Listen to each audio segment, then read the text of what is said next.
salaamaaleykum mbooloo. Bonjour tout le monde. ñoo ngi leen di sant. waaw di leen di gërëm. di leen di dalal. ci jàmm. lii am nii tey bëgg nañ ci lool. Salut tout le monde. ndaxte ay gan yi jógee ba France ñëw ngir suñu école. donc école yu bëri. ndaxte boo amee aéroport.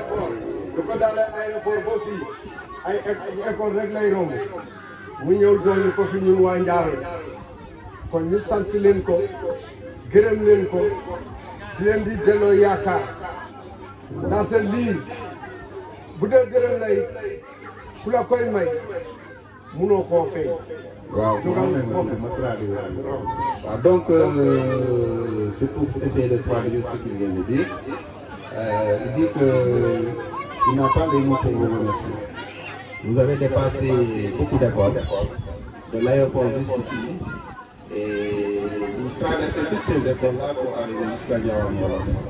Pour nous amener l'espace à ces bagages, amener ça à nos enfants. Donc, ça, ce n'est pas une obligation. Donc, vraiment, je vous remercie. ci biir loolu la ñu gis ne lii yàgg nañ di koy ñaan yàlla. C'est fait depuis longtemps comme ça, donc depuis avoir ce genre de cadeau-là pour soutenir. waaye mënuñu koy am. Mais il n'avait pas ça. ba yàlla def ñu ñëw fii tey. Qui a fait que le soir où vous êtes là aujourd'hui. ñu ngi ñaan yàlla fi mu toll nii. Demande au puissance. pour ñu ñëwaat ay yoon. Que vous veniez tout le temps. wax wi la wax wi benn yoon. Pas une seule fois. bëgg naa ñu ñëw ay yoon. Mais il veut que ce soit répétitif. ndax bu ñu ñëwaatee. Si vous venez la prochaine fois. ci la ñuy doog a xam. Si vous allez, ils vont savoir pourquoi. dem bi ñëw bii nii. daf ñoo bett. C'est arrivé ici, il dit que ça leur a un peu surpris. toll na ci waxtu liggéey. Parce que ça coïncide avec les travaux champêtres. man mii su ma toll gerte laa bàyyi ci àll bi ni jàng fa. Il a laissé son champ d'arachide, il a laissé ça à vous. mais nag ñii jàng nañ lu ëpp loola. waaye que vous valez plus que ceci. moo tax tamit ma bàyyi ko fa ñëw. C'est pourquoi il a laissé tout ça et venu ici. tey lu ma fi mun a am. Là, tout ce qu'il peut avoir ici, dëkk bi moo ma ko may. c'est le village qu'il a vu ici. waa école bi population bi yëpp. Ouais, tout le village et toute la population du village. ndaxte boo gisee may taxaw fi di wax. S'il est là, devant tout le monde en train de parler, am na ñu ma fi mag. il y a des gens qui sont plus âgés que am na ñu lui. ma fi ëpp xam-xam. Il y a des gens qui sont plus expérimentés waaye que nag lui. ki ñuy jiital. La personne qu'on a mis devant, da nga bàyyi xel xam ne ñi la jiital ñoo la moom. voilà, il faut avoir toujours à l'esprit que les gens qui sont mis devant, donc c'est eux qui doivent être à l'œuvre, comment dirais-je, en tout cas, je ne sais pas, ils doivent être à l'œuvre. Le mot, ça m'échappe, à leur disposition, c'est ça. Merci ci biir loolu. Si, c'est ça. ma gërëm ñi nga xam ne ñoo ma fi teg.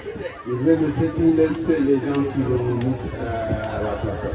dama defee ne itam man boo fi waxee. S'ils parlent aujourd'hui, ci seen kaddu laa waxee. ils parlent à leur nom. waaye waxuma ci suma kaddu. Ils ne parlent pas à son propre nom.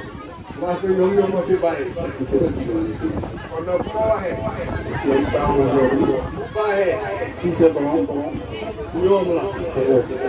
bu bonee. Si c'est mauvais, ñoom la. non, c'est eux aussi. waaye ñoom yónnewuñu pour ma wax ci wax bu bon. Mais eux aussi, ils n'ont pas envoyé pour dire quelque chose de mauvais. dañoo bëgg lu ma fi wax muy lu baax. Ils veulent quand ils disent des choses, ça sera des choses de bon.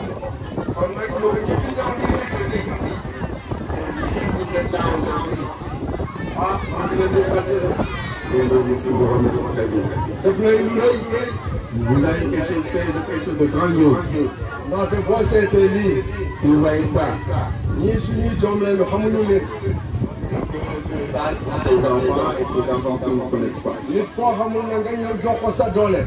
Ah, la personne que tu ne connais pas, qui vient te donner quelque chose, kooku yàlla lay bàyyil te yàlla lay fay. ah, la personne là, tu ne peux pas le payer, c'est deux seulement qui peuvent le payer. ndaxte fu mu toll nii. Là où nous sommes, ñu ngi leen di sant. On vous remercie. leen di gërëm. On vous remercie encore davantage. leen di yaakaar. Et on espère encore beaucoup sur vous. yàlla bu yaakaar tas. Que vraiment nous laisse ensemble et qu'on puisse pérenniser ça. yàlla nañu ko def fii.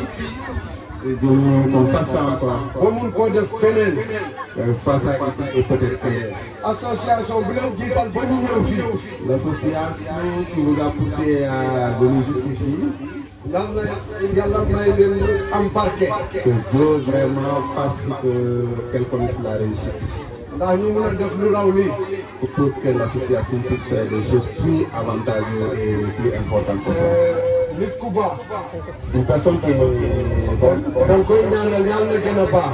Il faut lui prier pour elle pour que vraiment qu'il soit davantage quelqu'un qui waaye doo ko ne yàlla na nga baax. mais il ne peut pas lui dire que la baax nañ ba pare. kon jaa ngeen jëf. merci. dama mënul wax na waaye mënoon naa wax lu raw. Merci beaucoup.